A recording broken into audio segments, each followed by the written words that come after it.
Well, folks, you found it. The most unprofessional little podcast there ever was. Ain't much else to say. Just sit back, sip on some whiskey, and be entertained. Because the Whiskey Bros are about to make love to your ears.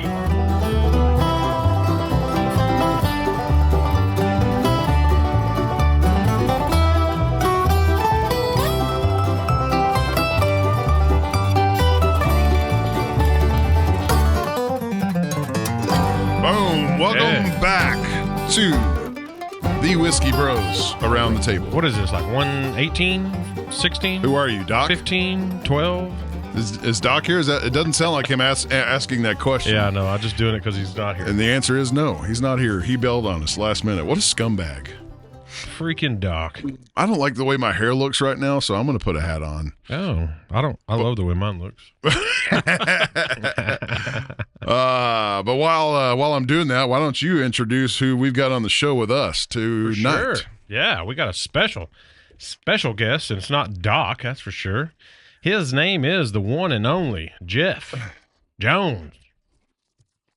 Maybe. What's up, Jeff? Hey, how's it going? How's it going, man? My parents were very creative when coming up with names. Hey, I like it. Did you get the name JJ? Did anybody call you that in high school? That's actually my grandfather name. Okay. Or my grandparent name. Oh. JJ. So, yeah. Cool. How many grandkids you have? 5. No kidding. Yeah. Dang. So cranking them out. You're kind of probably cash poor then, aren't you? We're working on it. Getting there quickly. Oh man. What do you spend more on, kids or the grandkids yet? Well, grandkids now. Yeah, for So, sure. Yeah. So I know. Well, so you are tell us about yourself. You are owner of Twisted X? no, I'm the chief financial officer. Okay, CFO. So, yes. CFO. Okay. Yeah, so I've been there about 9.5 years now. Hey. Before that, I did a little time with Bloomer Trailer. Well, actually, before that, I was with Ariat for a year as a sales rep. Okay. Did a little time with Bloomer Trailers in Salado before that, and then spent 19 years with NRS. It was David's Western Holy store. cow, yeah. Oh, yeah. Way But- back in the day when yeah. it was on 51. On 51, yeah. yeah. My So- first pair of boots right there. Yeah. So, and then public accounting and all that kind of stuff before that. So Nice. I've been around longer than I like to think about. What department were you in when you were at David's when it was back on 51? I was in all the departments. So my job was really hired in to be the controller, CFO. Okay. But I was also the general manager for retail. I did HR. I did IT, and a few other things. Like little bit of everything. Yeah. Okay. So when I went to college, I wanted to be a psychology major because I like what makes people tick. My parents said they would help pay for an accounting degree. Got an accounting degree. Yeah, how's success? Two don't exactly crosstalk, do they? Yeah. Psychology and accounting. Yeah. Like, So 25 years later, I went back to school and got a master's in conflict resolution. So interesting. yeah. And how does that apply to your day to day? Tell me where you don't have conflict in your life. Everywhere. Yeah, everywhere. So, Yeah, so it does apply it does everywhere apply. on your day to day. Yes. Well, cool, man. Well, thanks for being here. He did Yeah. tell me that you do like tequilas, Yes. and you did tell me that you like mezcals. Yes. I want you to try this our Rio Grande Sotol from Red River Distillery. Yeah. If you like smoky, pass me your glass. Or here, just take the bottle. Take the bottle and pour yourself a little bit. I want to see what you think of it. We're a lot of bit. You know. Do you are you vegan? No. Okay, good. That's the best That's answer. the we've right ever got. answer. That is the right answer. So that stuff goes like so well with red meats, paired with any kind of red meat, anything savory, salty. It's good stuff. So I'm curious to see if you are a connoisseur of agave stuff, if you like it. Oh, I like that. Okay, good to Pretty know. good, huh? Yes. I don't even like tequila really, but I kind of like that one. Yeah. It is a unique animal for sure. So, well, cheers. Good. We'll get started Cheers right to here. y'all. Then we got whiskey and you got Sotol. Yeah, there's a lot of mezcals I don't like to drink because Yeah. they're too smoky. Interesting. This yeah. one, Yep. I like this. Some of them are a little too egregious on the smoke, like they've just poured liquid smoke into the shit, Exactly. and it's like, no, this is fake. Yeah. Just fake news. Get it out of here. It's like you're drinking a campfire. Uh, Almost. so 19 years at David's. And then to Bloomer trailer? Bloomer trailers. Bloomer trailers. So if you watch Yellowstone, you saw Bloomer trailers hauling their horses. Didn't Kevin Costner get an appendectomy in a Bloomer trailer in the first season? I think so. I think he did. Yeah. Oh, yeah. That show is that show has done a lot though. Like we knock it. Some of it's a little ridiculous and over the top, like herding cattle with helicopters in the mountains and. Of course, taking people to the train station. Right. But well, we hope that's ridiculous. Those shows have done a lot for cowboy culture and drawn in the tourism and the millions of dollars. Definitely. Cowtown, Fort Worth is now like the capital Cowtown. It is. I cannot believe the amount of tourists that flock to Fort Worth now, just because of what Yellowstone has done for imagery. It's crazy when you go down there now, because I remember it all those years ago when it was, there were still tourists, but it just nothing like it didn't have anything like it does now. And then, of course, the Drover Hotel isn't a cheap place to stay, and it's full all the time, it seems like. Yeah. So, Which they did a great job with that whole area right there. They really did. I mean, it used to be, when I remember when I was young, it was like we didn't go on that side of the street. It was kind of dark and cloudy over there. But. Except for after 9 p.m. Yeah. After Liquid Courage had something to play at that point. Yeah, it's nice. Stockyard's unbelievable. Yeah. I remember in 2020 when COVID was like right in the middle of its psychotic phase. My wife's family all came down from Chicago, and she's like, I want to take him to the Stockyards. I'm like, what do you want to take them to that shithole for? But I hadn't been down there since they had renewed it, I guess, to an extent.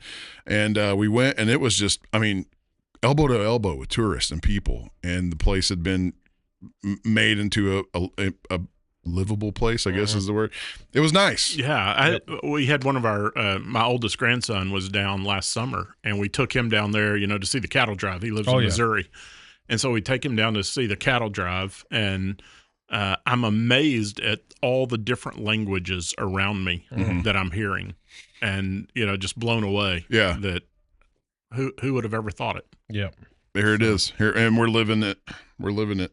Yeah. So you are Taylor. CFO of Twisted X, and for the past 9 years have been involved with Twisted X. How long has Twisted X been a company? It'll be 20 years this August. Wow. Dang. Yeah. So what all does Twisted X produce? So it's all footwear. It started out as a Western boot company, but has evolved. The company went through bankruptcy in 2008, and they brought in Prasad Reddy, who's now our CEO, just as a turnaround consultant at the time. But he was needing to make bankruptcy payments, and it's 2008. There's a little bit of a recession going on. 2009, there's a drought. People aren't buying cowboy boots very much.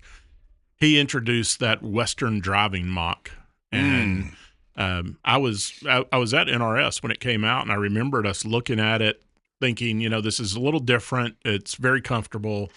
We may sell a few. 10 years later, we sold the millionth pair of that original style, but it just blew up. They're the casual. So comfortable. Yeah. And when you get older and fatter and lazier, they are more necessary too. Like, I love a good cowboy boot, right? Yeah. But sometimes you got to just slip into the mock. Like, those aren't Twisted X. Sorry for that, but I have had a few pair that I have literally worn the soles off of these things. And they are. And comfort has always been the big deal. Yeah. A few years back, I guess it's 2019, I believe, we came out with a patented comfort technology we call Cell Stretch. We started putting it in our casual shoes, and those started just flying off the shelf. So then we put them in our work boots, and now the work boots are our leading per unit or leading sales per unit right now. Yeah, I think I had the pair right in the middle of the bottom of the sole. It's got the beads in it. Yes. That's just a marketing window, but that's showing what's in that forefoot and heel that is given the cushioning. There's beads? Yeah, right in the middle of the sole. Like if this is your foot, it's basically right in the middle. It's like a little square window. Well, you flip it over and see the beads inside. Yeah. Well, they look like beads. Yeah. Well, like I said, they are just little rubber, I think is the right. It may be polyurethane or something. I can't remember. But science. Yeah. But they're built into that forefoot and heel, and now we've got them in our Western boots also. You have little displays that you can see the interior. Yeah, Interesting. see what's inside your boot. Yeah. That's kind of cool. I know. Huh. Yeah. I like to see the way things work. I've never known that. They are comfortable. Actually, I meant to bring a cutaway of it so I could show it today. Oh, but, yeah. You know, Well, that means you got to come back. Yeah. vacation kind of overtook my mind. Oh yeah, where did you just get back from Cabo? Right? Cabo, yeah. How long were you there? We were there 4 nights, Okay. 5 days. So did you recently just find that you like tequilas, or have you always liked tequilas? no, I like tequila since back in college. Okay, So yeah. You didn't like most people do tend to overdo it, and then They don't like it anymore. they don't like it anymore. Like for margaritas, I had to have like a 10-year to 15-year hiatus because I drank way too many. God, it was the Jose Cuervo premix shit. Yeah. And I drank like a gallon and a half of it, and Jack Daniels did that to me. Oh, yeah. So Yeah. yeah, but I think everybody could say that. But tequila, it's something that I don't get hangovers. It actually makes me feel more alert, gives me more energy. Can't explain it. interesting. So it's like a therapeutic for you. It is medicinal. Yeah, it's it is. medicinal. Yeah, for sure.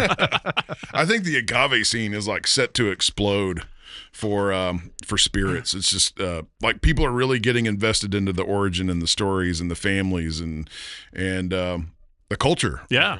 behind it. Like There's one I drink called La Gritona. It's a women-owned distillery in Mexico. That, okay. it's just there's a great story behind it, but it's great tequila. So they make a reposado that is just easy to sip on. Who knew Mexico would go woke? Yeah. I like it. We have an all woman distillery in Kentucky now. I think this lady I can't remember the whiskey, but she used to work for Buffalo Trace maybe. Yeah. And then left them and created her own thing. And I've heard really, really good things, but I've not had the whiskey yet. But yeah. We've met a lot of like ladies that are into whiskey. Yeah. And cigars. Yeah, and cigars, Yeah. surprisingly. Yeah. There's been more than a few up at the Chief. At first, it was weird because it's like cigar is synonymous with like things that gentlemen do, Yeah. sitting around and talking about the news and the local. I think back in the day, that's how. but for now sure, the but- women enter the scene. It's kind of neat. Yeah. Kind of. I guess they saw how much fun we were having. Yeah. Yeah, those guys are onto something. We're going to go run that for the guys. Hashtag JK. But yeah, the agave scene is pretty cool. We have the distillery for Red River has 3, but we can't call them tequila or anything in the sort because it's distilled. Like we import all the stuff from Mexico, Right. Chihuahua, Jalisco, and Sonora, but we can't call it tequila, Right. because it's distilled in New Mexico, even though it's using Mexican product. I don't know if you've ever heard of the cartel, but you don't want them coming after you. That's what I No, heard. no. You don't, That's what I've also heard. you don't want to be in their bad graces. Like you want to be on their good graces. Yeah. Yeah, that's we were. Somebody told me, avoid the cartel while you're down there, and I just laughed. And then we go down to the pier to fish, and there's these guys that come walking towards us with these masks over their face, and for a moment you're just like, Oh shit. "Hey, is this a thing?" Then we figured out a lot of them are just wearing it because it was so windy. It just Oh, yeah. So you weren't about to be kidnapped. No. Okay. No. Do They were just working. Do you remember the story from a few years ago where a bunch of the dudes from like Decatur Yes. ended up getting kidnapped Yes. and taken hostage? Yes. They went on a hunting trip. Yeah, they were on a hunting trip, and this cartel faction came through and like, you're going with us. Yeah. We need your guns, and you're going with us. No, it was weird. I don't think they took anything. I think they No, they gave them everything back. everything back. In that moment, they took everything. Yeah. But they like went and fed them and Yep. hung out for a little while, and they're like, "Sorry, we took all your shit. We just need to make sure that you weren't going to shoot us in the back." I don't know, but yeah, they all came back with their lives. Thankfully. Yeah. So cartels Crazy get a stuff. bad rap sometimes. Yeah, sometimes they're all really nice They're people. very hospitable. yeah. Just don't piss them off. Back to the leather work. So did Twisted Yes. X, did they pioneer the mocks, or had those? Yeah, I mean, they were the Twisted X was the first one to introduce that style of a shoe. I Yeah. mean, there were some other companies that had the leather chunky shoes Yeah. before that, but Twisted X was the first one to bring in that driving mock and certainly bring in the comfort factor with it. And so it, like I said, it took off. Yeah. And then it was just, okay, how many more styles and differentiations can we make? You call it a driving mock. So is this like targeted towards the truck driving demographic? for marketing at first? Or it was just that original outsole was like a driving mock shoe, like what Cole Haan or anybody else would have for a driving mock. And Prasad just put the bomber leather on it with a 3/4 top to make it a little more Western. Okay. And so it is like that original one is like a traditional driving mock shoe, but he just did it because it was comfortable, looked different, little unique, and it worked. They are comfortable. I've had like 3 pair of them. You're also the owner of Summit Coaching. Yes. Can you tell us a little bit about that? Yeah. So as I mentioned earlier, when I went to school, I wanted to be a psychology major. So I'm still what makes people tick, and went back to school recently to get my certification as a life coach, or whatever you want to call it. I refer to it as mental momentum coaching. And it's just helping people go from where they are to where they want to be. Okay. And it sounds like, well, why does anybody need help doing that? But think about all the people you know who always say, I wish I was. Yeah. So coaching is just using really good listening skills and listening for the things that aren't said in a conversation and asking questions back to the person to help them unlock those doors that are stopping them from getting to where they're going. So I always tell people what coaching isn't. It's not counseling. Counseling kind of goes back and deals with issues in your past. While we do that in coaching a little bit, it's really to move forward. Yeah, it's more. I've had clients that I have referred to therapists. Yeah, and they need somebody to listen to them. They need somebody to go help them deal with some trauma or some issue they've had that they can't get past. And it's not mentoring. Mentoring's this is how I did it. Do it my way. And it's not. What's the other? Consulting. Consulting's here's what I think you should do. I don't tell people what they should do. Who are the biggest experts on y'all's lives? It's you. Sure. Yeah. Not me. So my goal is just to help you find out what you want to do, figure out what you want to do, put plans to what you want to do, and help you get there. So you've got a passion for people. I do. Okay. I do. You've got a true calling for that, like what do they call it? The heart of a servant, I guess. Yes. Yeah. I remember the first time I heard somebody say that, I'm like, that sounds insulting. And then I kind of understood like what it really means. Like, no, it means you care about humans. Yeah. Yeah. And that's what I've done in my job all these years. I mean, even when I was controller, CFO, all these other things, now at Twisted X, I call it book club. When I was at NRS, I called it LEAD, which was leadership, enhancement, and development. But it was just what's going on that makes us better people and makes us able to work with other people. And I brought out Myers-Briggs and, hey, all our personalities aren't alike. I brought out conflict style assessment. Hey, we deal with conflict different ways. And so, once you start learning that about other people and realizing that, well, gosh, not everybody's just like me. Yeah, yeah. We can start working together more effectively. I like that. So have you been pushed to the point where somebody has wanted your help, but they're not making any waves? Like Yeah, I mean, it's one of those things that we only get better when we want to get better. Yeah. Right. And so I can't make somebody do things that make them better. My wife is a therapist. Okay. She specializes in trauma therapy. And we've talked about that. What happens when you have a client who just won't do the work. Can't get them to respond. Get better. Yeah. And, some people, they're more comfortable in their misery and what they know than what could be. But, it's, as a friend told me one time when I was going through my darkest days, he says, when you're walking through the cesspool of your life, you need to keep going. Yeah, that's true. And some people don't want to keep going. They just kind of stop and wallow in it. Yeah. They do make cattle prods. Those can also be coercive. Yeah. And I may or may not have used those on my children at one point. That's right. They are effective. Have you ever been shocked by one? Yes. They get a little hurt. Yeah, they'll wake you up. Yeah. Have you been shocked by one? I've been shocked by the worst ones from the actual cattle barn. Oh, yeah. Those are the high-powered ones. No, they're wired in. Yeah, they're wired into the 120. Oh, yeah. Those will get you moving, I promise. Don't have time to deal with dead batteries in places like that. No. Yeah, I used to work there. So how does life coaching or summit coaching translate into your everyday work with Twisted X?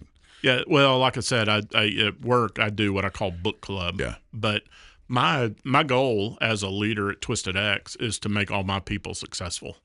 And so if I make them successful, guess whose life's easier? Mine. That's right. Yeah.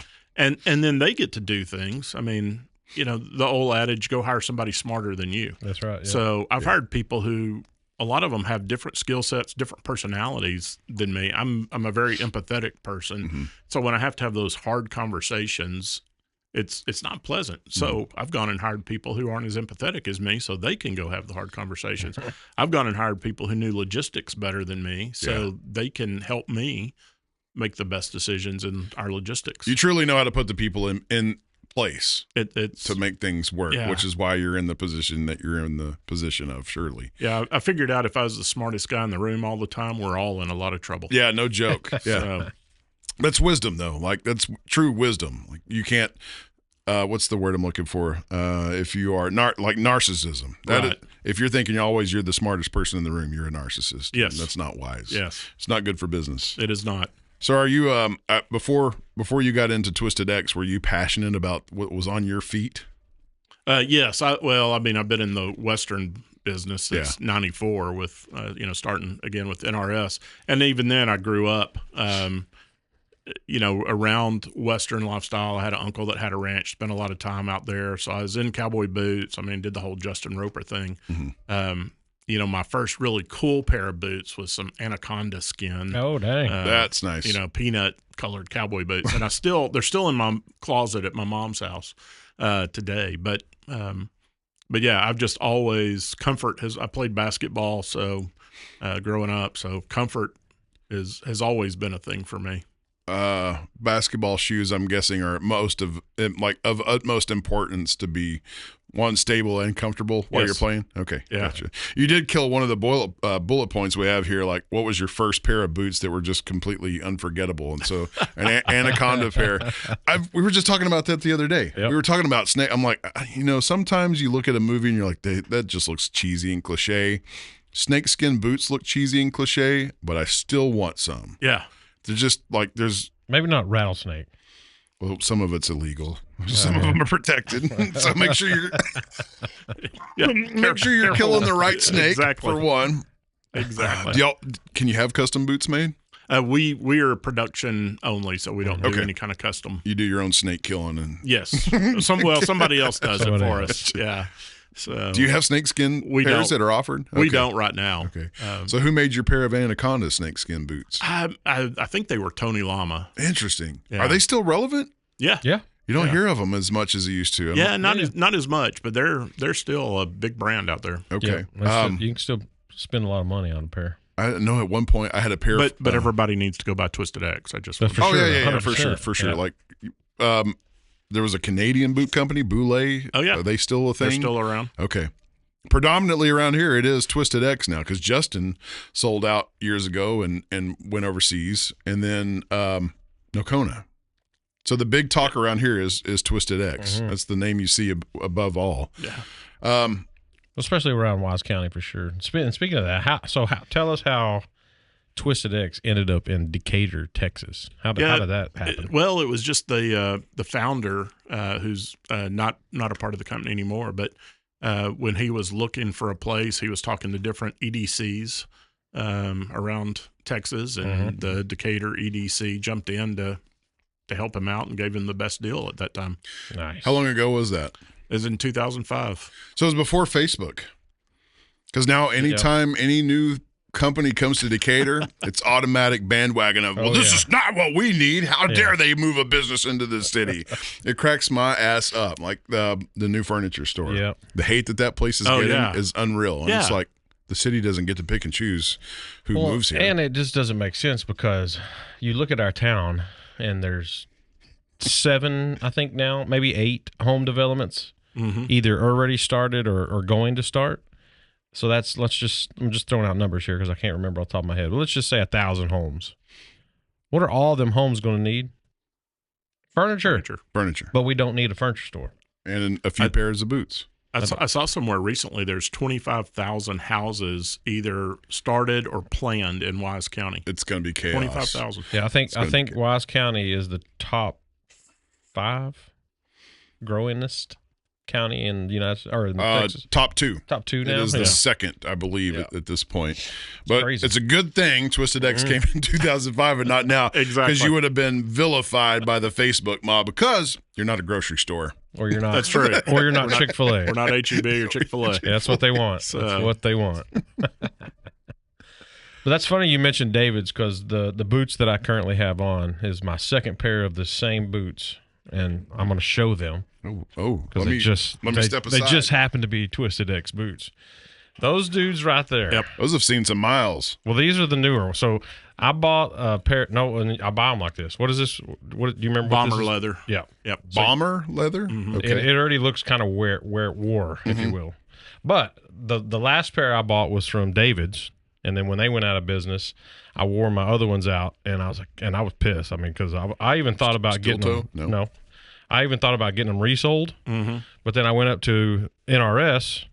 Boom! They had the exact same. Yeah. Still had the same. That's been one of our top sellers for I years. freaking love this boot. Yeah. And I own probably, I don't know, 6 pair of boots, something like that. They're the most comfortable boots in the world. Doc in his notes that he puts on here while he's not here. Are you a connoisseur of literature? Not really. Okay, so you wouldn't get the Shakespearean quote. Are you a mender of souls?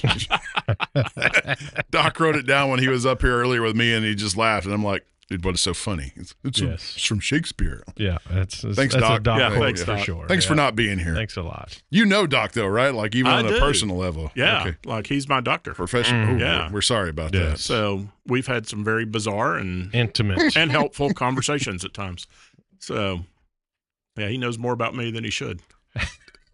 So what the hell is bomber leather?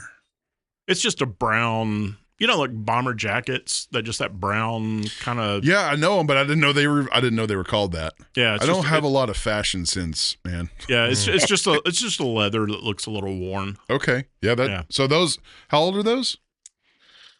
These are probably 3 years old. Oh, something like okay. that. So these are my newer ones. do they look at the same as when you first got them, or more worn? More. Okay, so they wear, but then they also wear. But this style, it's almost like if you would just picture leather, but the backside of it. Yeah. It's like just The rough. unfinished side. Yeah, there's no shine to it, which Okay. they look like a worn pair of boots. Yeah, if so you will. don't worry when you get your first scratch on them. That's right. Or when I get cow shit on it. That's what they're supposed to be done. There you go. So, like, styles of boots, are there any that are just timeless, that don't ever go out of style, or like what's a feature on a boot that? No, let's just talk about that. We'll go move into the next question. What is timeless and what is trendy? Yeah, well, toe shapes change over the years. So, when I came to NRS all those years ago, just that round J toe, the Justin Roper, easiest way to describe it, toe.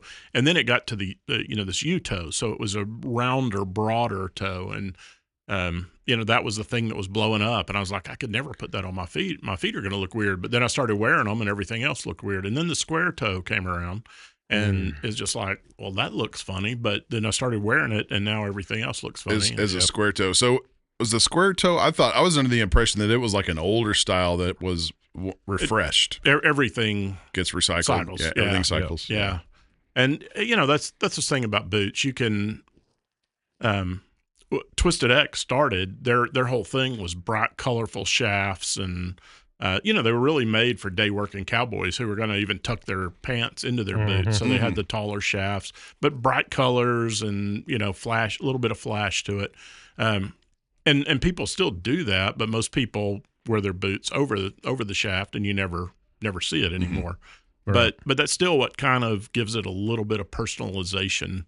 I think when if you look at go to a Western store and look at the shelves, and 90+% of every boot you're going to see there's some variant of brown on the foot. Yeah. But then the shaft has it has color, or it doesn't have color, or it has 6-row stitching, or it just has very monochromic stitching, and so that's what really gives it the personality more than anything, is that shaft.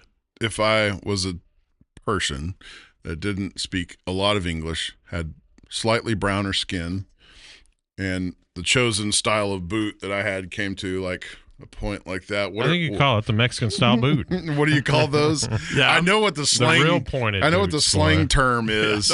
The roach killer. Yeah, Yeah. that's Yeah. it.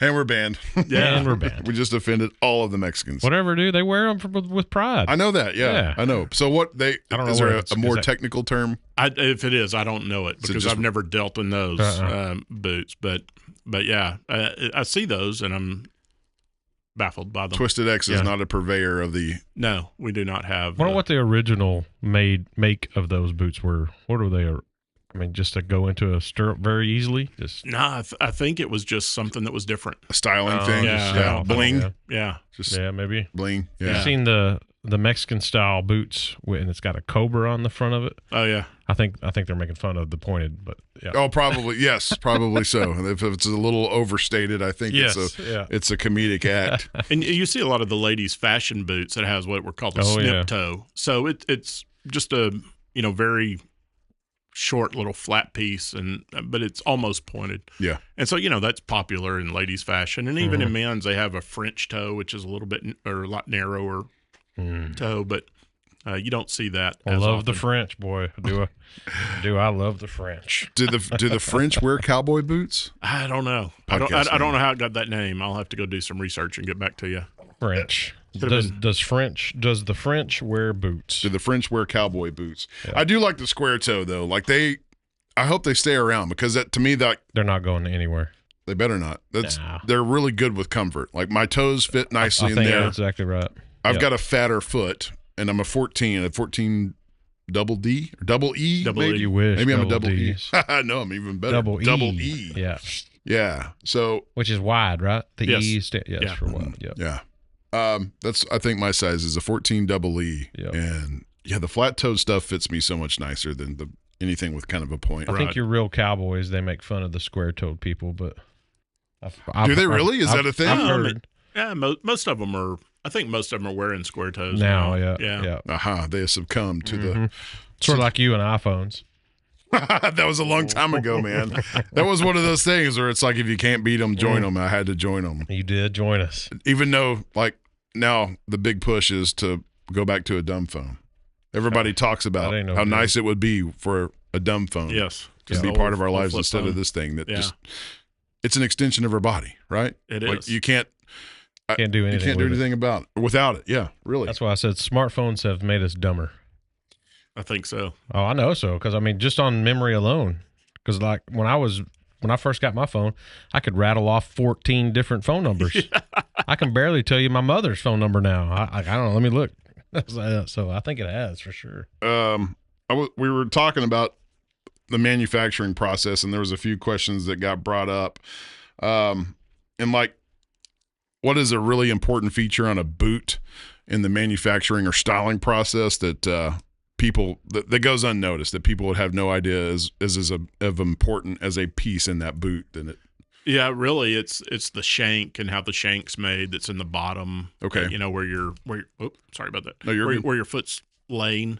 Most people aren't aware of that, and the importance of that towards comfort. Mhm. So, but you never see it. You never hear about it. So, And support, right? Not just Yeah, comfort, but yeah, support too. yeah. Yeah. You don't want your arches Right. falling So flat. speaking of that, we had homeboy had some boots made for his wedding, and we had one guy Talking about the competition yeah again. competition.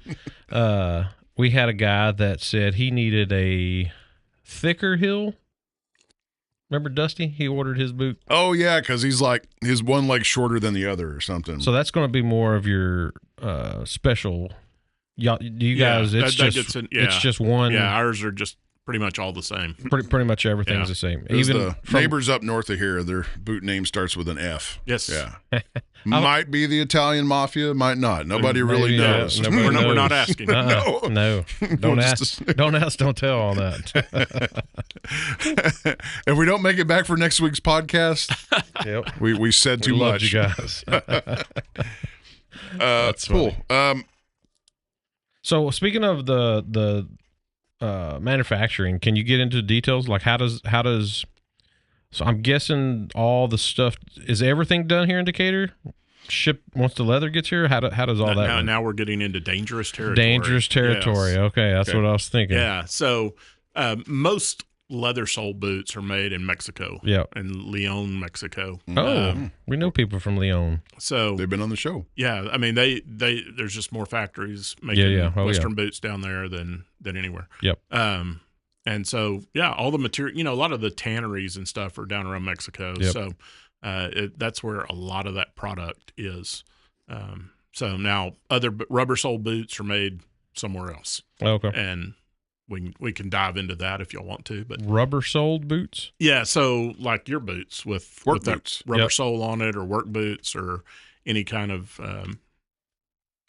rubber compound, polyurethane compound, are going to be made Elsewhere. somewhere else. Gotcha. Yep. I see that co-branding is now a big thing. Like every major manufacturer has their co-branding on their soles. Like you got Goodyear rubber, you've got Vibram rubber, you've got Michelin rubber on soles. You almost said Michelin. Michelin. I'm trying to be French here. Yeah, you are freaking French. Yeah, he made fun of me once because did you ever watch Anthony Bourdain? Yes. Who also wore cowboy boots, who talked trash about them until he got a pair and then he wore them everywhere. Yep.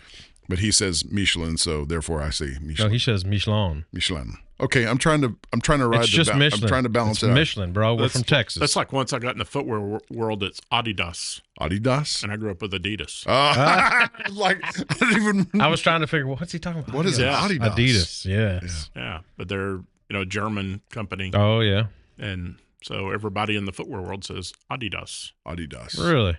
All day I dream about succeeding. Yes. Yes. That's not what it stands for, but yes. That could be also. We could just call it Adidas. Yeah. Adidas, we are also looking for sponsors for the Whiskey Bros around the table. Just throwing that out there. That's hilarious. What the hell were we even just talking about? I don't know. Where were we go? Oh, what were we talking about? Dang it. Oh, yeah, we were talking about places elsewhere. Yeah. In manufacturing. Is Twisted X global, national? Where do you distribute? We're all over the U.S. Okay. And then we have distributors in Australia, Canada, and Germany. Aha. So working on a deal right now in the U.K. We've kind of started a deal in South America. It's a company that sells in duty-free stores. Okay. So we're trying that out. Who buys more boots? French Canadians or English Canadians? English Canadians. Yeah? I hope. Okay. But So you said the Canadian word. So have y'all felt any of the T How word? sketchy is everything, right? Not just Canadian. Everybody's got a tariff. Yeah, it's everywhere right now, and that we're as an importer bringing our boots in from other factories. We're talking about it daily. So we've got an emergency meeting at 11:00 Monday morning to talk about tariffs and how we're going to handle added tariffs that have been How do you even applied. start with that? Because you have to set your MSRP, right? Mm-hmm. So when you're selling and like God, man, this is going to be more than a day's worth of meetings, I'm sure. It right? will be. It will be. And initially, we worked with our supply chain, so several components in our supply chains, from the factories to the freight companies to even our warehouse, third-party logistics warehouse, agreed to eat a little bit of that expense, and we're eating a little bit of that expense. But with some of the added tariffs that came out, we've got to figure it out, and at some point we may have to, change our pricing. So, I was responding to someone on Facebook who responded to one of my comments, just saying, you should know that it's the importing countries that pay the tariffs. And it's like, I know full well it's us that pays the tariffs. The burden still falls back on us. Yeah. Yeah. And so, if Mexico gets hit with tariffs of 25%, somebody's got to pay that. Yeah. Right. And, and I read an article earlier today, this guy supporting the tariffs and, saying Nike won't raise their prices because, that's going to hurt their stock value. Well, if they have to eat the tariffs, their profits are going to go down. Yeah. And that's going to hurt their stock value. So either way, everybody gets hit. Yeah. So How does it work with, I know that's all importing, but if you're exporting into different countries, I know that Canada has some tariffs placed on us. Yeah. But Jesus Christ. Does it trickle into the leather and boots? Yeah, I mean, are they going to order as much from us as they would have before? Yeah. Because now the product's more expensive because now there's a tariff for it coming in. So this is all kind of just unexplored territory. It is for you and a whole lot of other people in the industry. Prasad and I were talking about it last week. It was kind of like the beginning of COVID when we were just like, what do we do? And every day you were learning something new that you were having to react to. Yeah. And that's kind of where we are today Yeah. It's reality now. Before it was like posturing and like, just shaking your fist. It was threats, and now it's a reality. Yeah. And I don't have a small business, so I really don't have a pot to piss in here. But and I'm guessing this is But you still have to buy things. Well, yeah, but is this it's got to get way worse before it gets better type thing? Is it going to bring stuff back to America? Are we going to piss off? Because I'm guessing the reason why we do business overseas is because it's just cheaper. Yeah, exactly. Free trade. Yeah, cheaper. So is all this tariff stuff? Are we finally just, because now that everything's come out, every country, we're paying out the wazoo for stuff. Yes, milk, everything we buy. Most countries have had some sort of tariffs imposed on our exports, right? Yes, and the thing that I've seen is it's not a little tariff. Well, it's huge. Yeah, it depends on the country, I guess. Right. Well, they sent a list of them. Yeah. I mean, it was outrageous on the stuff that we're paying. There was one that was like 100%. Yeah. Well, and I will say, this could get me in trouble with a lot of people, but the math on that poster he put up wasn't good math. Right. So it wasn't truly what the tariffs were. Right. But just like footwear, we've had tariffs on our footwear that we've brought in from other countries for years. Now it's just more. Right. And so tariffs, we've imposed tariffs, and people obviously have been imposing tariffs on us. And it is, I understand the challenge with the trade deficit and why that is a problem. But I don't know this scorched earth policy we've taken is the best way to do that. But the old no pain, no gain. How are tariffs collected? I know there's an implementation of the ERS, External Revenue Service, that's supposed to be starting up. But as somebody that deals with goods and services and importing and exporting, how do you pay? Yeah, now when it comes to the port or when it crosses one of the borders, the custom it goes through customs, and the tariff gets applied at that time. Everything has what they call HTS codes. I don't know what HTS stands for, but it's the code that's applied to every product. And just like our footwear, some of our product has more textile fabric covering, some has more leather, some has a combination of both. And there's gazillions of HTS codes. That's overstatement, but hundreds of HTS codes that apply to our products. Oh, wow. But when that comes to the port, they check it. They check all the product in, and then the customs service gives us what we're paying in tariffs. Yeah, because the only thing that I wish that comes out of all this, which it might not have anything to do with it, is I hope it brings it back to home. Because, like, for instance, milk. Oh, you like manufacturing America? Why do we need to buy milk from Canada or anywhere else at that point? I'm guessing originally a lot of these were just trade agreements, just good old friendly trade agreements. Like, hey, we need something that we don't produce in this nation. Your nation can do it, and at this price. I don't know. I'm not an economist, but I'm guessing it was just simple trade agreements. And I can't speak to every industry, but I know in the footwear industry, in the 70s there was a lot of production here, but it all started offshoring because it was just so expensive. And it's, I always go back to the simple thing of we all want to make more money, right? So our company pays us more money. Well, how do they pay us more money? They have to generate more revenue or reduce expenses somewhere. Yeah. And so, footwear moved offshore back in the 70s for the most part. There's still a little bit in the U.S., but not much at all. Well, to get that all back in America is probably going to be a 10 to 15-year process. Me listening to footwear experts. By the time you get the factories, the infrastructure, and then all the ancillary companies that you've got to have to supply everything, then you've got your EPA rules when you're dealing with leather that you've got to change. Yeah. And so Yeah. You know, the idea that could happen quickly is a fallacy. And that's how you In know footwear. Yeah, well, just in footwear, that's how you know we're really screwed, because we got 4 years, and then the next guy's going to change Who and knows go what's this. gonna happen, That's what's so crazy. So a lot of it, well, one, to cheapen up cost and production. The other is, to some of it, I'm guessing, to an extent, to negate regulation, like to skirt around that too.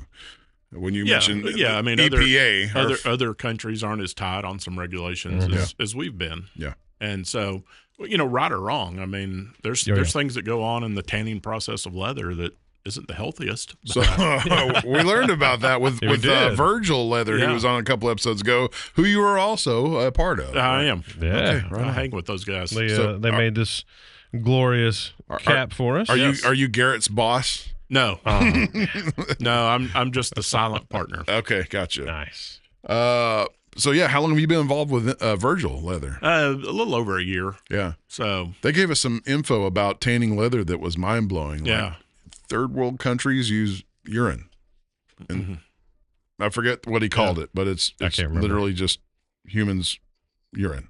Peeing on the leather.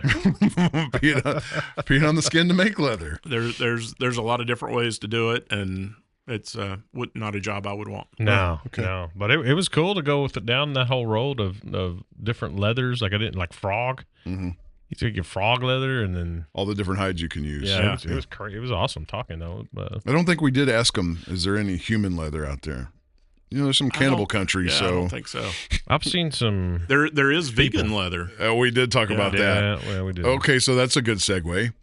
Does vegan leather come into the play with Twisted X? Footwear. Not vegan leather. Okay. But I will say Twisted X, and this is how I've introduced Twisted X in some financial groups Okay. I go into, and I'm CFO of Twisted X.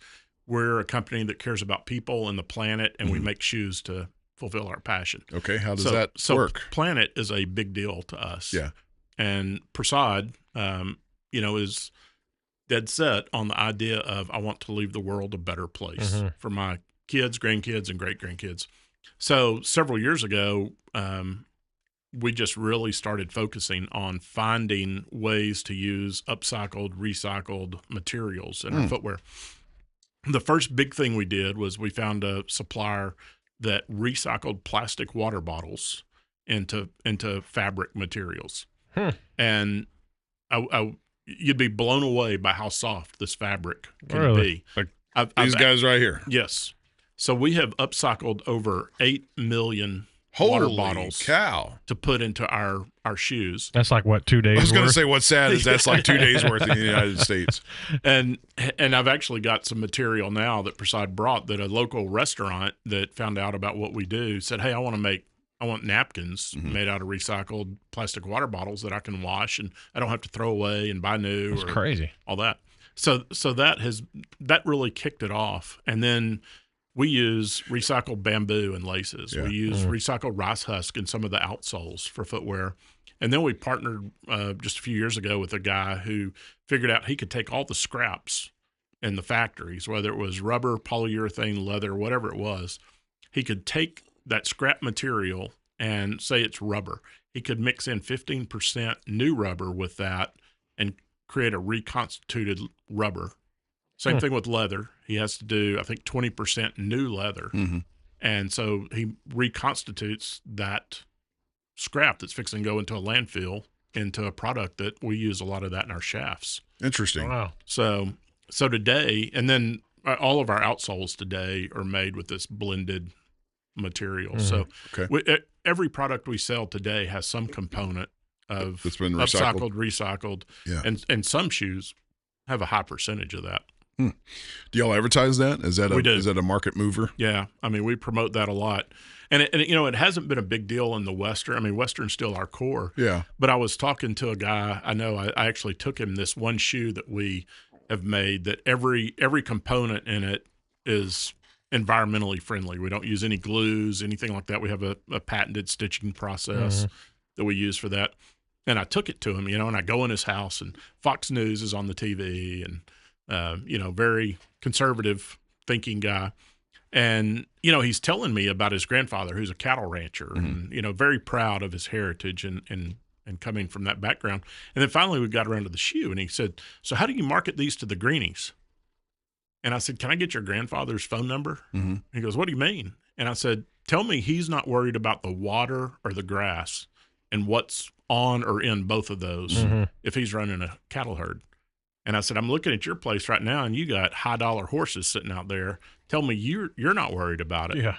And, you know, he's just like, well, I'll be damned. And I said, you're my greenie. Yeah. Hunters and fishermen. Conservationists. Yeah. And so, you know, these left-wing AOC and her band get a hold of that, and it gives it a bad name. Oh, yeah. But we're all conservationists, and For that's just what we're doing. And so our marketing deal has been love of the land. And, you know, we want to take care of the land. And it's you that are the doers. Yeah. And it's those people in that realm that are just the whiners. And that's all they're doing. It's the Facebookers. Just whining and bitching. So we have a high focus. We don't use any single-use plastics in our office when we have our big dinners, a Christmas dinner and our big sales meeting dinner twice a year at the convention center. You know, we use metal forks and real glasses. And, sorry we served you water in a plastic bottle. Could you take these and upcycle them, please? Well, we can just cut them off and put a strap around them and wear them. There you go. But in terms of timelines, these are still within a couple of decades of being a reality. Like 25 years ago, plastic water bottles were not as available as they are. Right. And I still remember glass Gatorade bottles on the shelf. And then suddenly it's like water has become this commodity that seems taboo to drink it out of anything other than a plastic freaking bottle. Well, but have you heard the company Liquid Death? Yeah. Oh, yeah. In a can. It's an aluminum can. In the cans. And then cool marketing. And then there's, you know, companies that are making, you know, paper containers, like milk containers. Yeah, I see. I'm just trying to remember the name. I've recently heard that those probably contain some plastics, but you know, the danger. I mean, you hear a lot of these health guys now that are especially on the Make America Healthy Again, talking about all the microplastics we've been ingesting all these years. Yep. I couldn't imagine the water out of the carton, because have you ever tried to drink out of a paper straw? Yeah. That's the worst. Yeah. It's the worst. There's something about the mouthfeel too. I did not. It's like, and maybe that's what it is. It's almost like cardboard in your mouth. It's a different feel, but you know, at the end of the day, what are we doing to put water in the planet? Every generation is like our parents or grandparents had lead contaminants. We're all filled with microplastics. So what's Gen Z gonna have? What is their? Apparently, we're gonna die of something. Yeah, it's like you can't get away from that. Which is why I drink my mezcal out of the glass. That's right. That's bound to be killing some stuff. Well, what's sad is like the whiskey in the spirit world, the stuff that is, you know, essentially toxic for us is probably more pure than any kind of soda or anything that you're getting. Like, I know what the ingredients are in this: water, grain, and some sugars. Yeah, well, that's about it. What's in that water? Yeah, read the ingredients on that thing. Plastic, bio, something or another. No. Water and plastic. Oh no, there is calcium chloride and sodium bicarbonate. Well, like you have to have preservatives in water, huh? Yep, you do. You have to preserve water. You know how much water I drank out of a water hose? Oh, dude. Oh, isn't that the truth? As a kid, I know. I mean, that was just the way to do it. That's the only way you could get water, because once mom kicked you out of the house after breakfast, you're not coming back in until lunchtime. You were too dirty to come inside. That's right. That was the precursor to microplastics. So, because I guarantee you could taste the funk in the water hose when you were drinking. Those things just set out in the sun. Sit out in the sun and all cook day long. Had to run the hose about 15 minutes to get to get it to cool off. Yeah. I remember those days. I still drink from a hose though. Oh yeah, me too. Get your belly full really quick. Yeah. Yeah. So that's I mean, that's how we're, that's how we're focused on the planet. And then I mentioned people. So one of the cool things about working at Twisted X, I mean, last year we donated over $670,000 to philanthropic causes that are important to us, and then donated over almost 25,000 pair of shoes to disaster relief. Okay. Yeah. Didn't y'all give a bunch to the wildfires? Yes. Yeah. I remember that. And that's just something, again, Prasad has just kind of baked that into the DNA. So, and this is one of the most crazy, astounding things to me. So Prasad's from India, came over here when he was 18, got his citizenship when he was 20, When he walked out of the courtroom, a lady with a VFW vest handed him an American flag and said, "Welcome home." Mm. In his mind, he's like, I'm going to do something for those people one day. Yeah. He has raised money and donated money, so much money, to VFW, our Veterans of Foreign Wars. Mm-hmm. He's now on the board, Holy cow. the national board of VFW. That's awesome. So we give a lot of money there. There's a counseling center in town here, the Center for Emotional Wellness, that he has donated money for veterans and first responders that they can go for free. Awesome. You know, there's been a stigma of, especially first responder, you know, if they've got mental health issues, it's like, oh, do we want them on the job? And so they didn't want to put on insurance. That's a whole lot better in Wise County today than it was. But he's donated money so they could go for free. And then he also donated to the same center, or pledged $1.2 million over 5 years to start a counseling program for people going through cancer. Mm-hmm. And in the Western industry, Tough Enough to Wear Pink is the breast cancer awareness. So it's Tough Enough to Wear Pink counseling program, but it's anybody dealing with any kind of cancer or their family can go get therapy and go through a 12-week course of, you know, here's things you're going to be dealing with at no charge. Oh, wow. That's awesome. So yeah. And then we work with One Tribe, which is a group out of Hearst now. That's a veterans deal. We work with the Navy SEAL Danny Dietz Foundation, which, if I'll just throw in a quick plug, if anybody's around Memorial Day weekend on Friday night, they're going to have their big gala out at the NRS Arena. If you saw the movie Lone Survivor, so Danny Dietz was one of the SEALs killed on that mission, Operations Red Wing, and this is the 20th anniversary of that. So it's going to be a really cool event. Is he the one that made the phone call? Is it Danny, or there was one more that I know the name? They have the maybe Danny's the one that they do the CrossFit thing. I don't remember. There's like 3 of them that I can remember, but go on about that. Yeah. It's a great organization, again, raising money, giving money back to veterans, first responders, and even caregivers of veterans and first responders.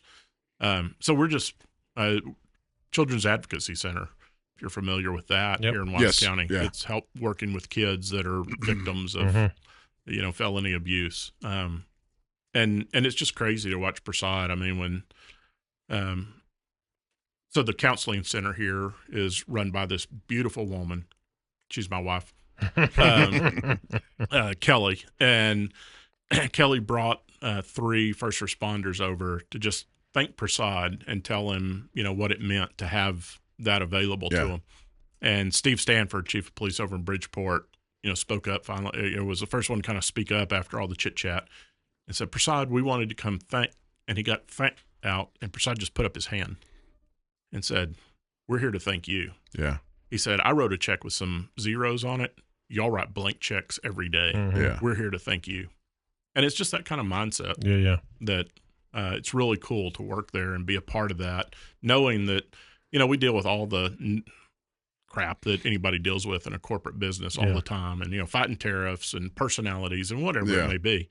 But at the end of the day, to know that we're giving so much money back to people who have done so much for us or who are afflicted by things that most of us never want to imagine and try to make their lives better. And like pretty cool. Where it's really counts and where it's tangible, it's local. Yeah. So it's hands on. You can see the effects and have it reported to you. Sounds like Prasad's the real deal. Yeah. Is he going to listen to the show? I don't know. I'll have to tell him about it. So he's definitely out there supporting his brand for sure. Yeah, I've met him once, and that was at when I think they donated a tree at the conference center. Yeah. That was part of our taking, you know, environmentally friendly thing. I have not met Prasad. Yep. I'll have to change that. Right. Does he imbibe? Cabernets. Okay. All right. So he's a wine now. Yeah. All right. We can drink some wine. That's right. Do like a good cab. That's really cool, man. He's like a man of his community. He is. He is. I mean, he believes in helping other people. So. It's awesome. Makes it fun to walk in every day and know that we're doing something to help other people that day. Oh yeah. And we're making shoes. Cool shoes. And we're making shoes that are comfortable. Literally making the earth move. That's right. I want to talk about like Western wear in the last 10 years and the 10 years to come. Like how have you seen, being in the industry, how have you seen it change in the last decade? And Yeah, you know, it used to be all of us used to wear Wrangler 13 MWZs, right? I mean, that was just what you wore. Well, you say that. I don't know what that is. Well, I mean, it's just the Wrangler jean that everybody wore forever. I have blue denim jeans. If you would walk into a Western store and it was this way at David's back in the day, it's what lined all the back shelves because it's just what everybody had to wear. So David wanted you to go to the very back of the store, so you had to walk through everything else to get back. But, now jeans have just evolved into – Jeez. Just all these different brands, all these different styles, jeans. And now Wrangler's making a stretchy jean. I wish Ghost Bro was here because he's got a pair of jeans that we just don't even understand. I don't know what that is. They're jeans that men should not wear. I think they're bedazzled. They got the on the back pocket. It's like a Maltese cross on the back pocket, and then it's got some shiny stuff on it, and he wears them proudly. Oh yeah, well, he's not gay either. No, he's married with 2 kids. So they're different strokes. Different strokes. Folks, that's right. He likes them. He says even in men's shirting, it's gone from the old Wrangler heavy, kind of heavy, thick brush popper shirt as the standard to. Then the Brooks and Dunn stuff came out with the flames and all that the Panhandle Slim made, and now everybody. God, that takes me way back to the Mo Beta from the Garth Brooks era. Yeah, exactly. Do you remember those shirts? Oh yeah. I'm surprised those haven't come back full circle. So we've got one guy at work that goes and finds those and wears them to work periodically, and it's awesome. It is awesome. But you've just seen it become more fashion, more comfort, more new materials. I mean, now Poncho and everybody else are doing Western cut fishing shirts and the fishing shirts that have the little breeze pocket in the back. I mean, I tell you, dude, my fashion sense is if I'm wearing pants, they're cargo pants or they're Levi's 550s. Yep. So that was it for me. So when you said Wrangler such and such, I was like, dude, what is that? I don't know. Well, it was the Levi, the 501 button fly that everybody wore for a while. And so there's just been this expansion of certainly different materials that are more comfortable. And same thing in the ladies' fashion. I mean, you've seen it kind of grow out and become more mainstream in a lot of ways. You still see some pretty Western stuff, but you see more mainstream. And then, I mean, if you walk in NRS today, they've got fry boots, which were really coming out more of mainstream. They got the Hey Dudes that are coming out of mainstream. They've got different things that aren't just the old Western brands. Because Hey Dudes was another thing that I mocked, and now they're glorious. I am. Have they ventured into the? Because I know they're making. I'm not going to speak about Hey Dudes. Oh, okay. Some fierce competition, I guess. Oh, dang! Shots fired. Well, I can tell you what I think, but it would be combative. Yeah. The only reason. Well, I'll tell you what I think. They're comfortable, but mine were worn out in 4 months. Like the soles were gone. No. Yeah. And they're built to wear and replace. Right. Built to be a house shoe. Let's be honest. They're a house shoe. They're a one step up from Crocs. We are all slowly becoming Lazy? The dude from The Big Lebowski. We're all slowly becoming people that are just going to wear house shoes and a robe. So this is my Twisted X. Okay. It's got the little blue thing here, so it's got cell stretch in it. Yep. It's just a wedge sole, comfortable. Actually wore this outsole out fishing in Cabo because it's a non-slip outsole.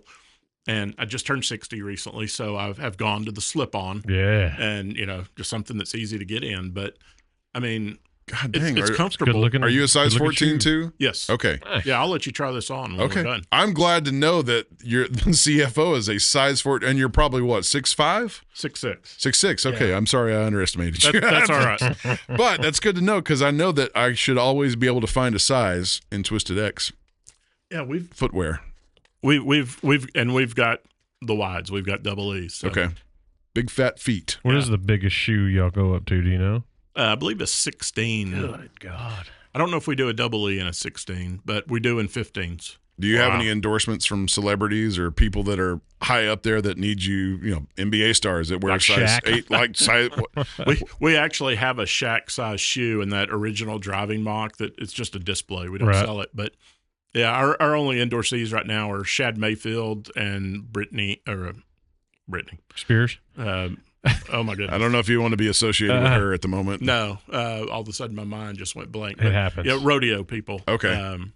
Yeah. Shelby Boys Jolie. Interesting. She's a tie down roper, Shad, or she's a breakaway roper. Shad's a tie down roper. Mm-hmm. Both world champions. So Nice.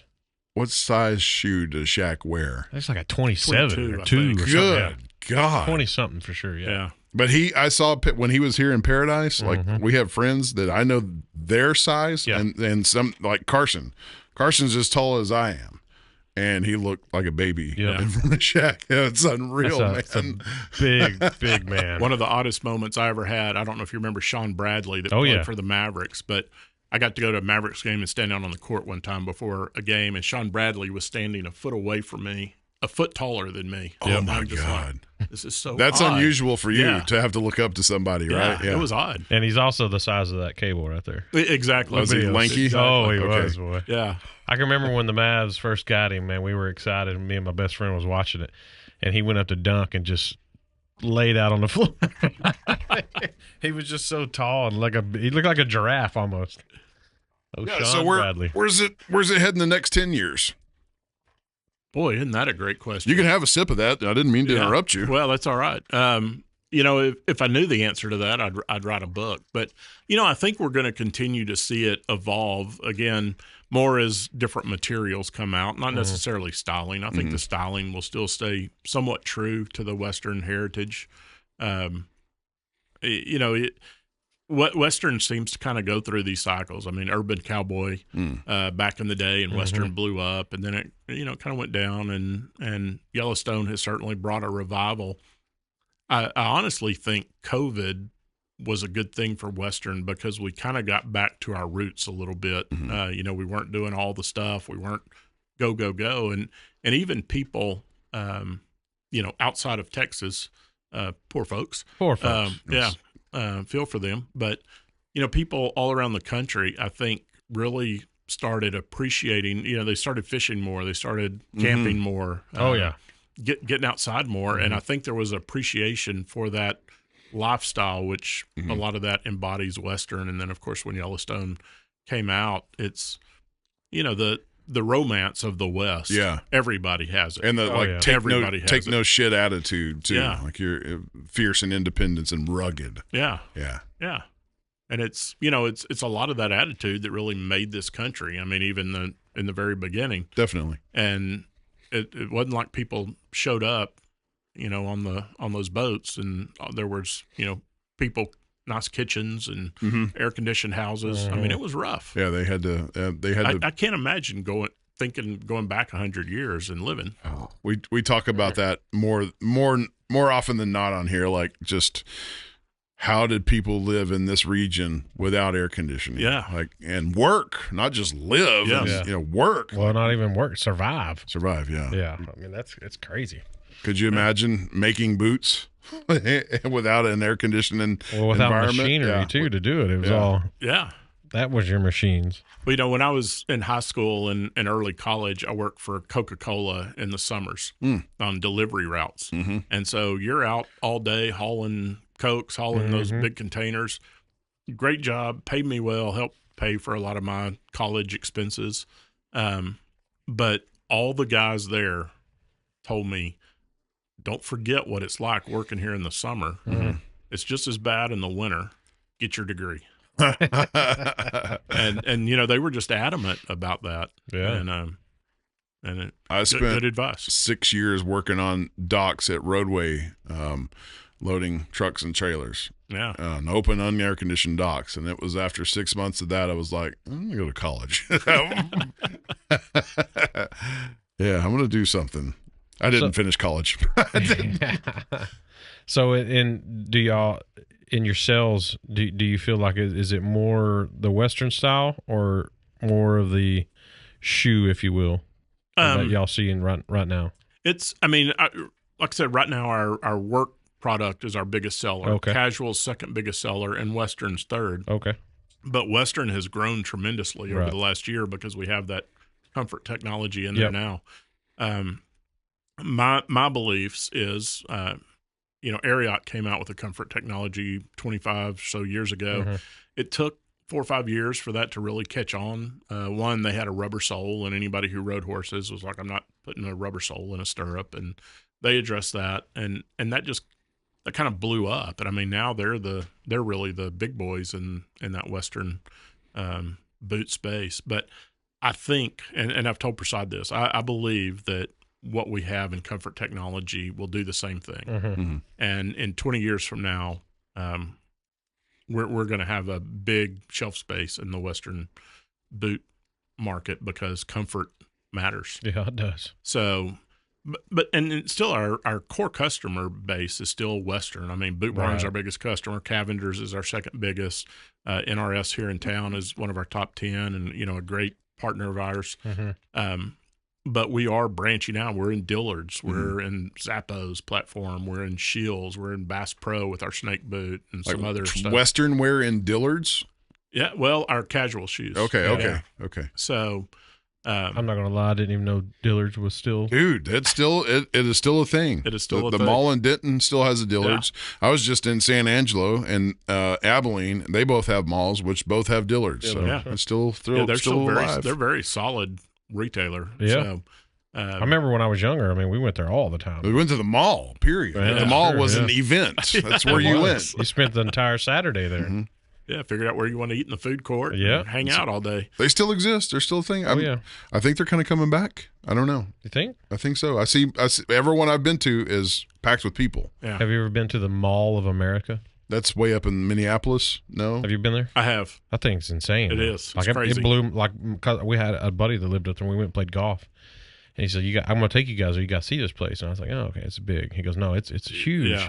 But even after he was explaining how big it was, once I walked into this joint, I was still. It's got a freaking Six Flags basically in the center of it. Oh yeah, yeah. It's an entire amusement park. Mm-hmm. It's like it blew my mind, and we didn't even see all of it. We walked for like an hour, and he was like, let's go. Yeah. It is crazy. It's insane, and it's a weird place. What do you mean it's a weird place? No, it's in a weird place. What do you mean it's in Minnesota. a weird place?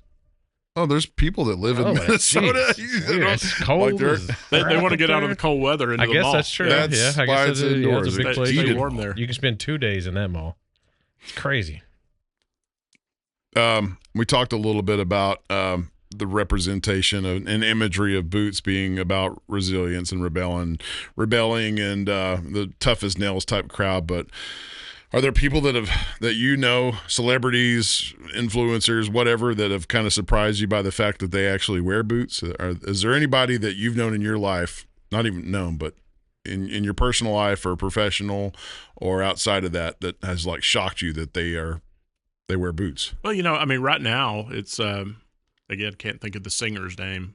She's got the Cowboy Carter album, Beyonce.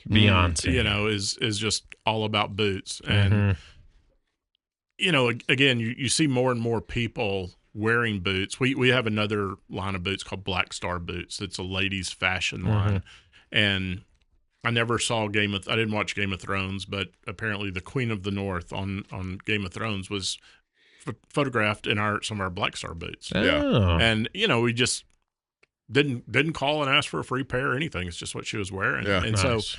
so we do every now and then we see people wearing our boots. It's That's like, cool. hey, that's cool. That's gotta be really rewarding too. Yeah. Like there's always been a stigma about cowboy boots, right? Like they're not cowboy boots. You don't have to kick shit. You don't have to ride a horse.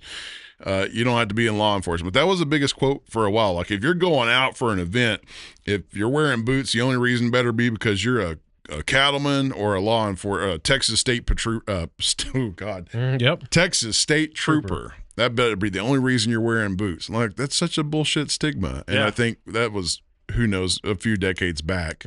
But the ultimate goal is to have the cowboy boot, or there I go again, the boot being as commonplace as the tennis shoe. Yeah, I went to a black tie ball recently over in Frisco, and probably saw 10 or 12 different guys that don't look cowboy at all, right? But they had on boots, and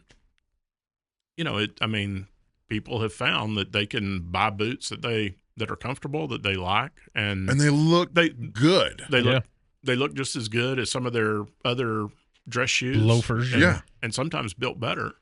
Like I've got a pair of dress shoes that I don't think I've worn in 15 years. Because if I'm going out, I usually put on my boots. But you keep them in the closet.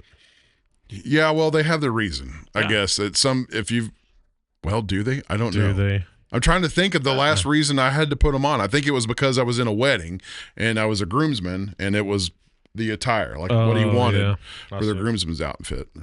Yeah, I've got 2 pair of dress shoes just in case. Yeah. I've got 1 suit just in case. But everything else I have are, just slacks and sport coats if I've got to dress up. And I mean, I'm always, like I said, people won't recognize me, so I've got to do this. Yeah. I do have my hat with me. I went to our warehouse one time over in Capel, and I was just wearing a ball cap, and one of the guys that I work with on a consistent basis does a double take. It was just like, I didn't recognize you. But, I wear my hat to all the events, and it's a nice hat too. You're 6'6". There's no way you're wearing that while you're driving, right? No, I have to take it off. Okay, I was making sure. Yeah, you have a modified vehicle if you're wearing that while you're driving. No, if I open the sunroof, I can. And this is my I call it my Fun Friday hat, but since I was coming over here, it's my Fun Sunday hat. It's a little furry. It's called a grizzly. A grizzly. So this is kind of how the bodies come, and then they sand them down to make them the nicer hats that you see. Can we touch it? You can. You're supposed to touch another man's hat. It might bite. So is that made from grizzly hide? No. Okay. No, it's still beaver. And okay. That one's beaver and some felt. I'll be damned. And then normally all the hats I wear, I have a bound edge, so it has a little piece of fabric that goes around there, just because I think it dresses it up a little bit more. It's a styling piece then. It is. Yeah, cool. Yeah. It's called the Grizzly. This one is, yeah. Yeah. Who makes that? This one's an American hat. Okay. Based up in Bowie. I was trying to remember I think there's another term for that when you it's not long hair, but like that style of leather, because most leather hats like that are smooth. They've been shaved down, and this is, I don't remember what they said that. We were talking to somebody, and it might have been Garrett that was telling me. I don't remember. Oh no, I wouldn't believe anything Garrett tells. Well, yeah. Well, that's why I'm not remembering, because half the stuff he says, it just goes. Yeah, we were talking about different finishings of leather, and the horse hide, like the really, really shiny, and now I can't remember what it was called. It was the ass end of the horse. Do you know what I'm talking about? I think his cell phone holder was made from it. Oh, it was, yeah. It's very shiny, very polished, and smooth. Yeah, it was nice. Yeah, and I can't remember either at the moment. But he did tell us, like, this is the ass of the horse. Yep. Always good to know. Something you don't want to put in your mouth. No, yeah. Yeah. Not the ass. You ever, like, run up against any misconceptions of boot manufacturing or people that wear boots? And we've got ostrich skin boots, and there's, a lot of other companies have the different exotics, and even just leather. I mean, PETA is always out there. Lurking around. Making their stance against what we do. I'm going to guess the members of PETA have never handled an ostrich. Probably not. If you did, you wouldn't want to make leather of it immediately. Make a pair of boots of that thing. Make several pairs. Yeah, why can't we have ostrich boots but not chicken? It's not enough. Well, you had to put a bunch of chicken together, I guess. Well, it's kind of like the frog. It's like, how many frogs does it take to make my 14 size 14 Well, boots? I don't know. Did he say a boot? I think it was a wallet. We've done some frog skin in the past. Have you really? Yeah. Is it just stitched together? Yeah. Interesting. Yeah. There's some huge frogs that it comes from. Oh yeah, there are large frogs. Yeah. Chicken boots just don't sound cool though. Like, I got these chicken boots. Chicken skin boots. Yeah, I don't think I'd want to wear those out. No, that doesn't sound redeeming at all. Oh, chicken Ostrich. skin boots. A snake sounds like, there was something that went into that. Yeah. It had to risk your life, and then same thing with even an ostrich. They're kind of crazy. Yeah, they are. But a chicken, I don't think so. What is the most exotic pair of boots that y'all make? The full quill ostrich for us. Okay. So just because as you get into the other exotics, the prices just keep going up, and that gets above our normal price point. Is there like entry level exotic, or is it like once you hit the exotic term, everything's expensive? Yeah, everything's comes with a price. Okay. So, what is the most expensive pair of boots that Twisted X has on the shelf? At retail, it'll be $4.99. Okay. Yeah. Which is pretty cheap. Pales in comparison to some exotic custom stuff that I've seen out there. You're like into the Oh, 1,000. Oh yeah, Thousands, multiple yeah. thousands. Easy. It's insane. Yeah. Yeah. Entry level boot prices. For a Western boot, I mean, we've got an entry level at retail that should be somewhere around 129 or 149. Mm-hmm. And it's what we do with that is we actually have a textile shaft. So it's a cloth shaft, still has the leather inside, and it's designed so it looks like it's stitched just like a leather boot. And from me to you wouldn't know it was textile. So until you hold it. But it's lighter. It's a little bit cooler. We're putting it in a lot of our work product because people are really liking having that lighter, cooler product on the shaft. Yeah. And then leather. So that's kind of our entry point. Okay. What is this boot I have on? It's You remember? it's all leather.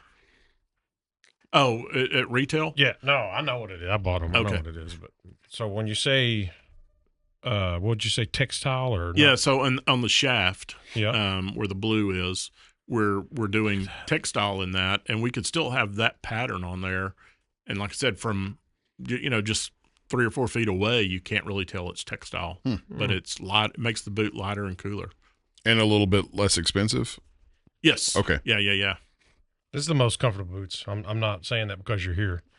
I wear these boots more than any boots. Now, for the past 5 or 6 years, every pair that I bought has been Twisted X. Yeah, they are. I don't know what you guys are doing on that comfortability thing, but it's working because, I mean, I'm telling you, it's a huge difference. Yeah, I'd love to get you in a pair of ours that has the self stretch comfort technology. Let you feel that. Yeah, I'm gonna have because to do that for sure. it is a game changer.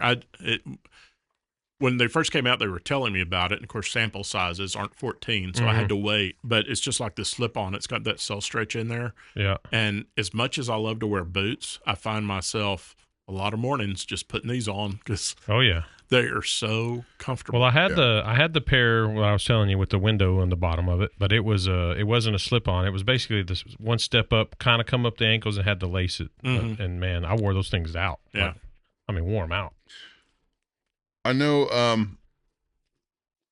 there possibly is a way to get cheaper boots, right?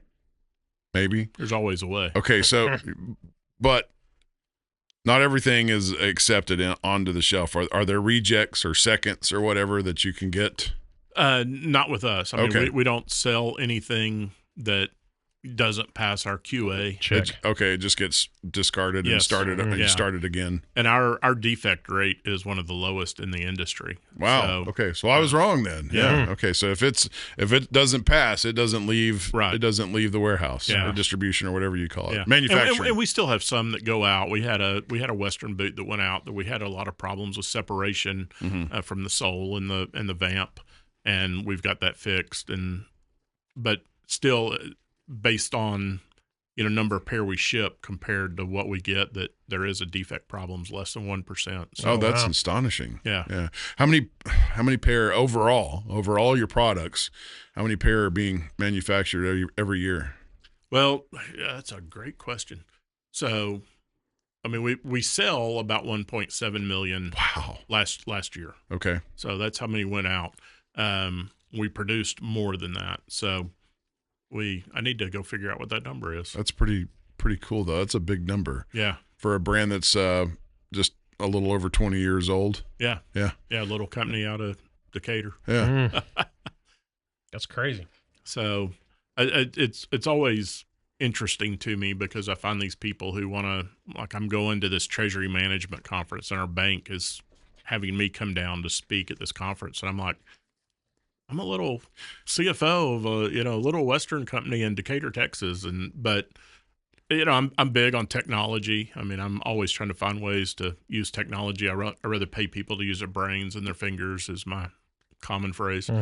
But I mean, we continue to make an impact in our world. So it's really a cool deal.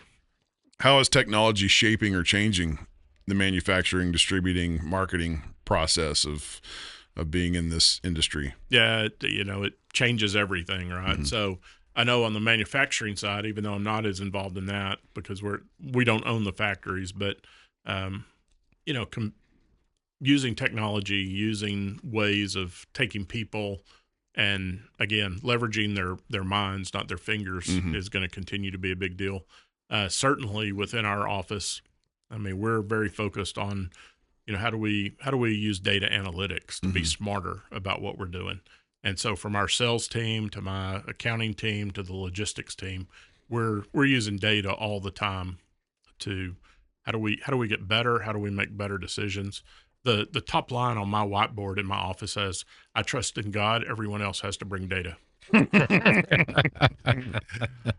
it's a little Reagan-esque, isn't it? And trust but verify. When somebody says, "Well, there's a lot," what does that mean? What is a lot? Yeah.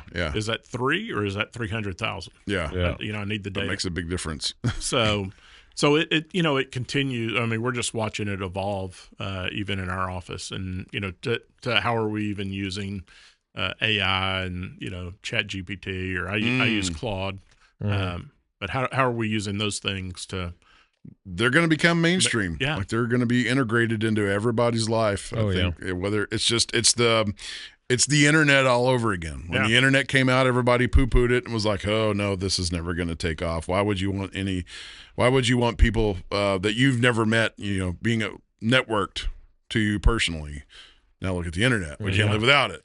I think the same damn thing's going to happen with AI. It's just going to be to where we can't function without it. I mean, I've requested from our IT team to get me the Microsoft Copilot because I get 400 to 500 emails a day. It's amazing. I use it every day. On, and I'm just like, I want to summarize all those emails because I don't have time to read them.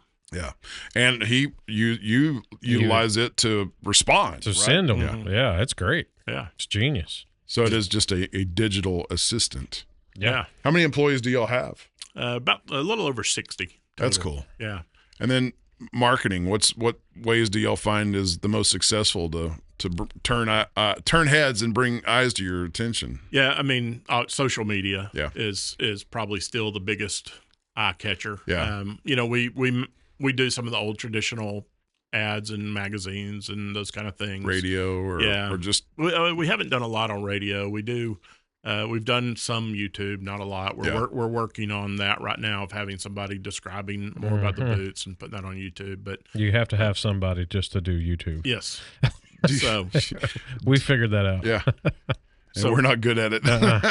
Yeah. So we're getting there with all those things. Yeah. But it's one foot in front of the other. It astonishes me that websites still exist, but not as purposeful as social media does. So do you have an idea of what the ratio would be of website visitors versus Facebook visitors? Yeah, if I had my marketing lady here, she could tell me that. But and one of the challenges for us is we don't sell direct to consumer.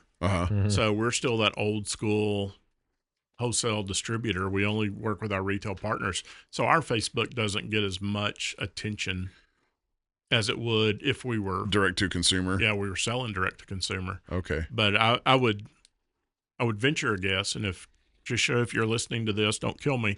I would venture a guess that our Facebook, Instagram, TikTok stuff far surpasses our website traffic. Absolutely. Yeah, I would think that's the case with everybody these days. Has that ever been thought of y'all doing anything like that, selling direct? Or it comes up all the time. Prasad he's like, we're going to work with the people who got us here. Right. And we're going to honor that. Sense. Oh, yeah. So. Well, and it probably takes a lot less of the pain dealing with. Well, yeah, it's one less issue to deal with. Yeah, for sure. When COVID came along, all these other big footwear companies, they were, whatever they could get made and get shipped to them at the time, they were selling off their website and just telling the retailer, sorry, we don't have that available to you. And we're like, hey, we're open for business. Yeah. And so we picked up a lot of shelf space and a lot of new customers during the pandemic because we had inventory to sell to them. Ready to go. Yeah. And so that, and we've still kept a lot of that. So how would a transition from retail to direct to consumer, how would that work? Oh, I mean, to build a storefront. Yeah. I mean, we could take our website and put a shop button on there really quick. Yeah. Okay. We could do it really quick. Okay. But again, Prasad's he's very loyal to the people who got us where we are. Yeah, definitely. And so even though all those guys are buying multiple brands and even brands that sell direct to consumer, we had one of our big customers tell us, y'all are a true partner to us. we may not be as good of a partner to you, but we still buy a lot of your product. Sure. Right. Right. You know, your is Texas probably your biggest market? Texas as a whole is, just because there's a Western store on every corner, you know, but we're all over the U.S. And especially now as we're branching out more into work, there's a lot of work and safety stores that we're getting into. Okay. That those are everywhere. And so we're seeing our distribution outside of Texas continue to grow pretty rapidly. You got a lot to keep up with. Yes. Not in just footwear and leather, but your own personal stuff, your life coaching, yeah. At some point, I've got to learn to say no. Are you? You strike me as somebody who is a very motivated person. Like, you probably don't sit idly too much, do you? I don't. I actually try to carve out time for that. Do you? You like force yourself into just being still for a little bit? And really, about the only way I do it well is, you know, my wife and I'll start watching a series or something, and so when we, you know, after dinner, we'll sit down and just watch an episode of something, and it's my time just to decompress, focus on something that doesn't matter, and just have a little bit of relaxation, because the rest of the time my brain's just, you know, we were in Cabo, and I did a pretty good job of not focusing on everything else, but still it's always there. So I wish I could turn it off better, but well, you've made waves because of. You're that way. Yeah. Yeah. You look at all the relationships and networking that you've done because of that. So yeah, you're a mover. Yeah. It's been cool. It's been a fun life. Somebody asked me the other day, you know, if you could go back and do your life all over, what would you do different? And I told him, I said, you know, I can go back and say, well, I wish I'd have done this instead of this or this instead of that. But at the same time, I don't know if I would, because I wouldn't have the life I have now. And, you know, I've got 2 great kids. I've got 4 great stepchildren. I've got 5 grandchildren. I've got the most incredible wife anyone could ever hope to have. I tell people she's an angel disguised as a human. And the work she does is phenomenal. And my life may not be like this. Yeah. You know, and it could be worse. I mean, No joke. But, you know, at the end of the day, life is just what life is, right? Yeah. Well, sure. Yeah. So the answer to the question is, how would you know if your life was any different? I guess. Yeah. Yeah. You can't answer. It's the unanswerable question. Right. What would you do different in your life? Well, the answer is I don't know, because I wouldn't know. Right. Yeah. Right. I think this is a good place to wrap it up, man. A good chat about footwear. And you know, we need to get a hold of Taylor Sheridan. He's on my speed dial. Yeah. And have we were just talking about Tulsa King. Yes. God, what is the actor's name? Sylvester Stallone. He needs a pair of Twisted X. Yeah. Because in that he's a criminal. Right. But he's a very classy and considerate criminal. Yes, he is. He's a very nice guy. And I think he would look good in a pair of Twisted X. He would look great. He would look great in a pair of them. It really makes me wonder, like, how many people are out, you know, wearing a pair of Twisted X unknowingly to you or to them. They just there's so many. Yeah. I mean, it's funny because I'm being in the footwear world. You know, my wife at first thought I was kind of freaky because I was always looking at people's feet. I'm just looking at what shoes they're wearing, and you know, I'm always seeing people, you know, in different places that I wouldn't expect to see somebody in Twisted X. Yeah. In Twisted X shoes, and so. It's awesome. It's is there, I know you pointed out the blue line, but is there an identifying characteristic that you can immediately look at somebody's feet, whether they've got, you know, their jeans over it or a skirt or something, and go, oh, that's a pair of Twisted X? Yeah, there's some. I mean, like our Cell Stretch work boots have little, a lot of them have little bubbles on the heel. Okay. And so that's an easy way to tell. Yeah. Or that little blue line. And especially our casuals. Our casuals, we've got our own style for that. Okay. So I can tell most of the time if they're Twisted X or not. Gotcha. So, and I guess the driving mock is still out there and available. It is still iconic and still available. I remember having a pair for about a year, and then I was sitting in the parking lot of Tractor Supply, and I saw one of my old buddies walk by, and then I looked down, I'm like, oh, son of a bitch, he's got some Twisted X mocks on. He knows he likes to be comfortable too.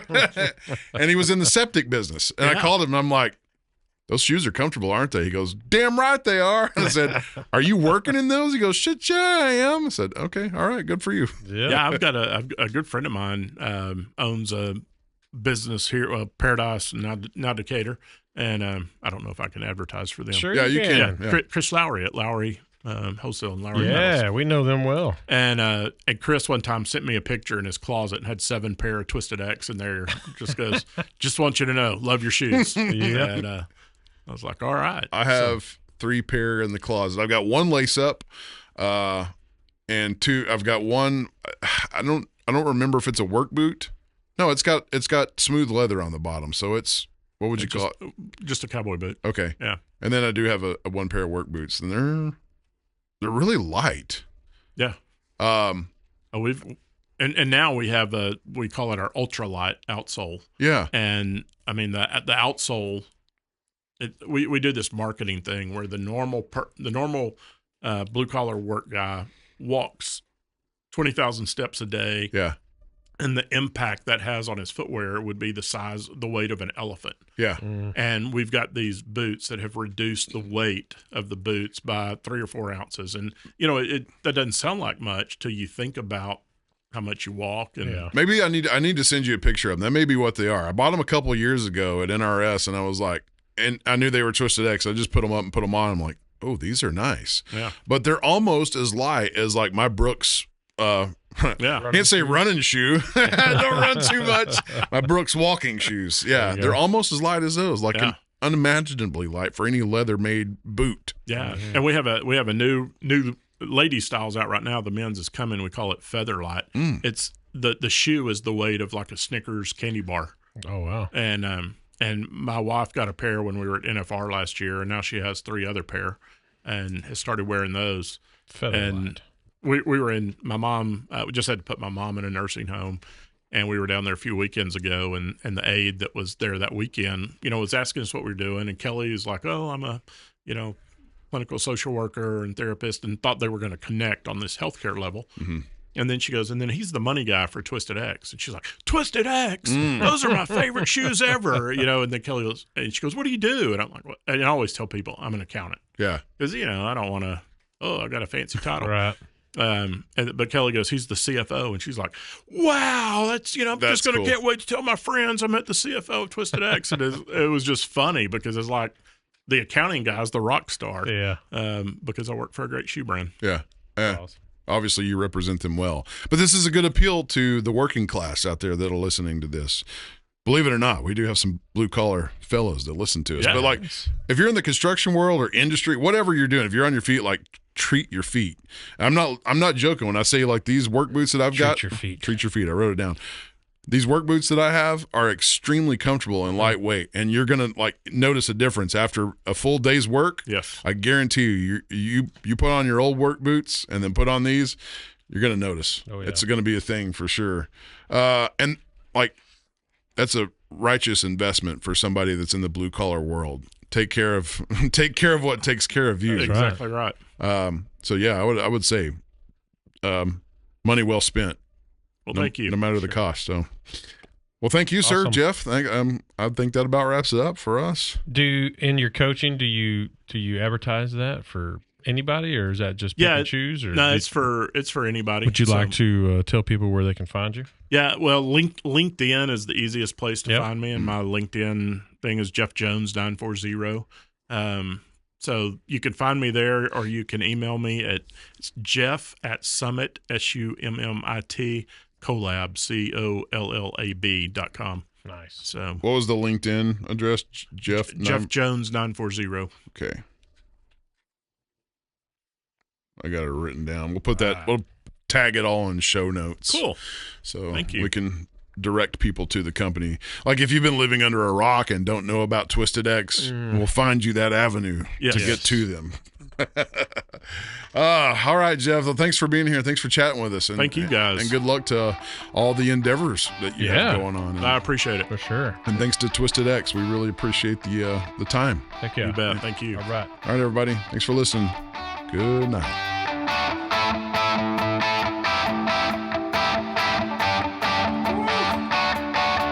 You're sweating. You've been been listening to the Whiskey Bros Around the Table.